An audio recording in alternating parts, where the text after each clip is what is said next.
আমাদের চন্দ্র ভাইয়ের দেহ মর্গে রাখা হলো। পরিবারের পাশে পুরো বিজেপি পরিবার আছে।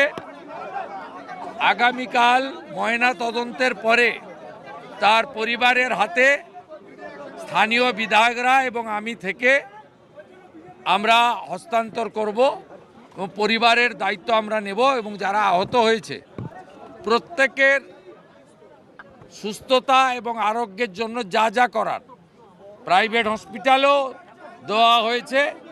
আমাদের সজল ঘোষ, তমগ্ন ঘোষ, ডক্টর অর্চনা মজুমদার, সন্তোষ পাঠক, মীনা দেবী পুরোহিত তাদের চিকিৎসার জন্য দেখাশোনা করছে।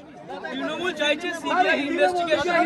তৃণমূল টুইট করে বলছে আমরা চাই সিবিআই ইনভেস্টিগেশন। আমরা তৃণমূলের এই টুইটের উত্তর দেব না। আমরা রাজ্য পুলিশের ডিজিপির উপরে আপাতত ভরসা রাখছি। তিনি আমাদের কথা দিয়ে গেছেন যে ইনিশিয়ালি তারা ক্লু পেয়েছেন। রাজ্য পুলিশই ফাইনাল কনক্লুশনে এলে পুলিশই প্রেস কনফারেন্স করে বলবেন। আমাদের এক্স আইপিএস ভারতী ঘোষ মহোদয় এসেছেন, দলের নেত্রী। তিনি দলের পক্ষ থেকে পুঙ্খানুপুঙ্খ তদন্তের বিষয়টা डीजीपी এবং एडीजी संगे কথা বলে করবে।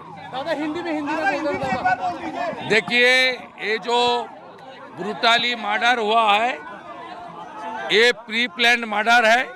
ये हम लोग का बात नहीं है, पुलिस का डीजीपी का बात है। 2-3 दिन रेकी करके fully pre plan murder police ने